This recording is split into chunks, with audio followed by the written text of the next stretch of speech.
अस्सलाम वालेकुम students, welcome to math learning platform. आज हम एक्सरसाइज 4.4 के मज़ीद कुछ क्वेश्चन सॉल्व करेंगे और आज की वीडियो में हम डिस्कस करेंगे क्वेश्चन नंबर 9, 10 एंड 11। इस क्वेश्चन में हमने ये फाइंड करना है, एलसीएम ही फाइंड करना है। पिछले क्वेश्चन में भी एलसीएम फाइंड किया था, लेकिन हमने वहाँ पे जो प्रीवियस इसे वीडियो बनाई थी उसमें मोनोमियल्स का फाइंड किया था, लेकिन यहाँ पर हम फाइंड करेंगे कंपाउंड पॉलिनोमियल्स का। ठीक है, तो स्टार्ट करते हैं। अच्छा, ये जब मैंने आपके साथ एग्जांपल में या टॉपिक में एक्सप्लेन किया था तो सबसे पहले पहला स्टेप ये था कि right each polynomial in complete factor form, repeated factor should be expressed in power. तो सबसे पहले हमने क्या करना है, इसके कुछ स्टेप्स मैंने इस वीडियो में, जो इंट्रोडक्शन वाली वीडियो थी जिसमें मैंने एलसीएम के बारे में डिटेल में बताया था, उसमें जो चीज़ें आपको बताई थी वही उसको डिस्कस करेंगे। इसको बल्कि मैं पेज को फोल्ड करके यहाँ पे अपने साथ ही रख लेता हूँ ताकि आपको साथ साथ बताता जाऊँ। ये देखें, फर्स्ट स्टेप क्या था कि right polynomial each polynomial in complete factor form. तो इनकी फैक्टराइजेशन करेंगे। इसकी फैक्टराइजेशन करेंगे तो ये देखें, पहले तो मैं इसको एक दफ़ा से दोबारा लिख लेता हूँ। तो इन दोनों में पहले देखें कुछ कॉमन तो नहीं आ रहा, तो यस कॉमन आ रहा है, बी बाकी रह जाएगा 9a² - 1। अब आप देखें कि क्या ये जो एक्सप्रेशन है मज़ीद सिंप्लीफाई हो रहा है, तो यस बिल्कुल हो रहा है। अगर तो ये कॉमन लेने के बाद यहीं पे रुक जाता तो ये आपकी फैक्टराइजेशन की सबसे पहले टाइप होती, ठीक है, लेकिन ये तो आगे सोल्व हो रहा है। ये भी परफेक्ट स्क्वायर है और सेकंड टर्म भी परफेक्ट स्क्वायर है। इसको परफेक्ट स्क्वायर की फॉर्म में लिखेंगे, क्या लिखेंगे, 3a का होल स्क्वायर और इसको लिखेंगे 1 का स्क्वायर। अब हमने एक फार्मूला पढ़ा हुआ है कि अगर दो परफेक्ट स्क्वायर हों और उनके दरमियान माइनस का साइन हो, यानी a² - b², तो हम इसको लिख सकते हैं a + b and a - b। और हेयर हम यहाँ पे लिख देंगे कि a जो है वो किसके इक्वल है, 3a के, और b जो है वो किसके इक्वल है, 1 के। ठीक है, तो देन देखें हम इसको क्या लिख सकते हैं। तो ये देखें, यहाँ पे जब मैं लिखूँगा इस फॉर्मूले में तो b वैसे रहेगा, a की जगह आ जाएगा 3a और b की जगह आ जाएगा 1, और इसी तरह 3a - 1। ये हमने एक टर्म को सोल्व कर लिया, फैक्टराइज कर लिया। अब आते हैं इस पर। तो पहले तो इसको भी ऐसे लिख लेते हैं। अब देखिए, इसमें से कुछ कॉमन आ रहा है, 6 और 2 में से क्या कॉमन आएगा, 2। ठीक है, अच्छा a² और a में से क्या कॉमन आएगा, a। ये बेसिकली जब हम टर्म्स में से कॉमन लेते हैं ना, तब उसका मतलब है कि लोएस्ट जो होता है वो लिखना होता है, लोएस्ट जो कॉमन आ रहा होता है। जैसे 2 और 6 में से क्या कॉमन लेंगे, 2, यानी जिस टेबल पे दोनों आ रहे होंगे कॉमन। ठीक है, जिसको आप आसान अल्फाज में एचसीएफ भी कह सकते हैं।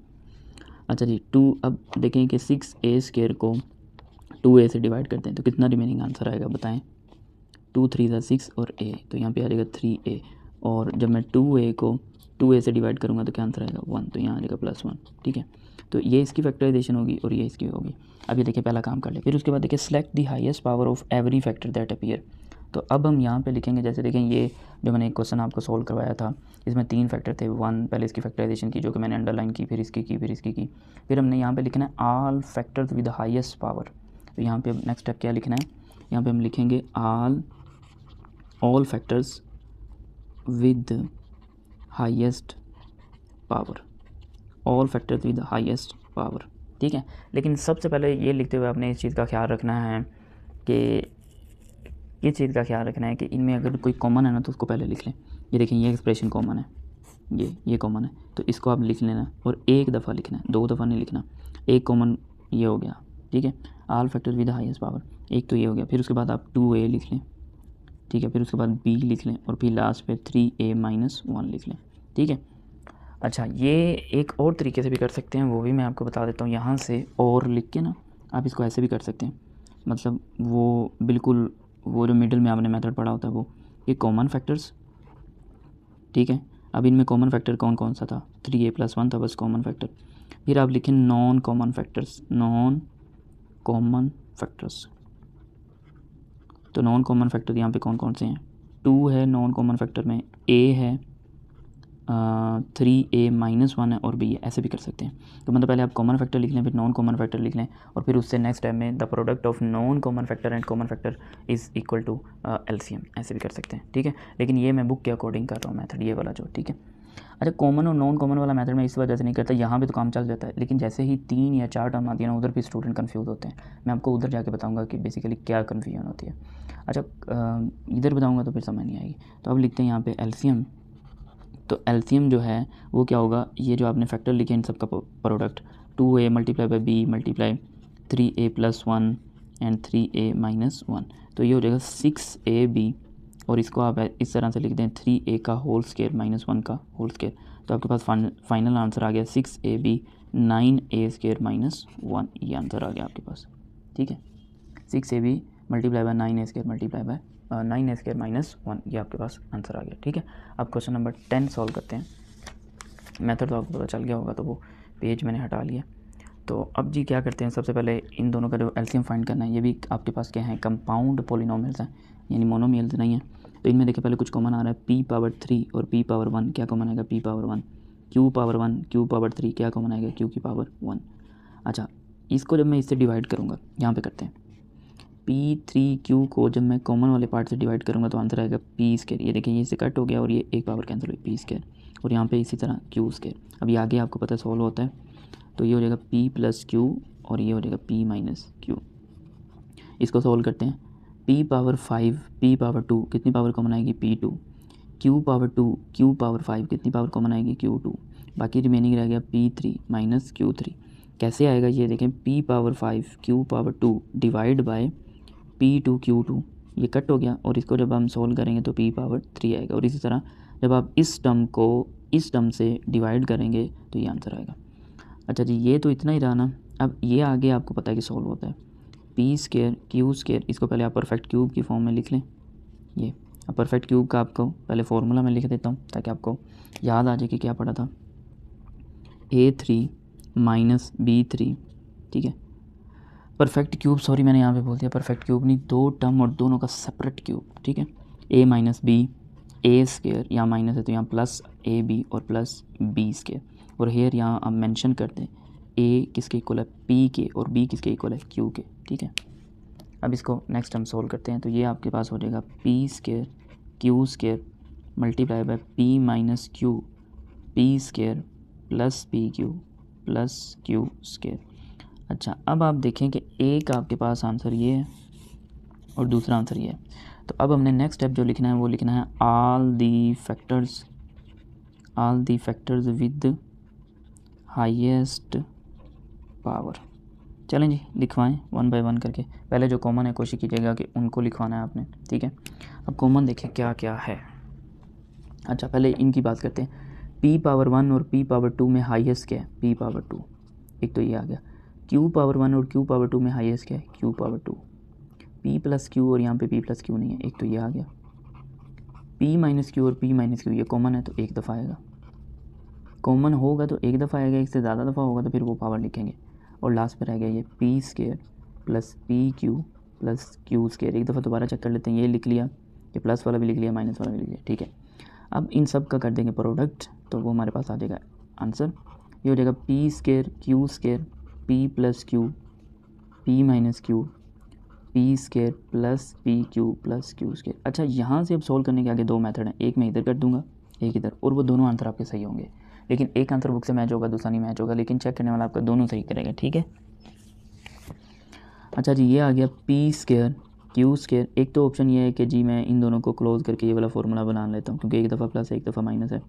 तो p² plus pq plus q²। और कुछ बच्चे होंगे जो इससे भी आगे सोल्व करना स्टार्ट कर देंगे, तो ज़रूरत नहीं है इससे आगे सोल्व करना, यही आंसर है।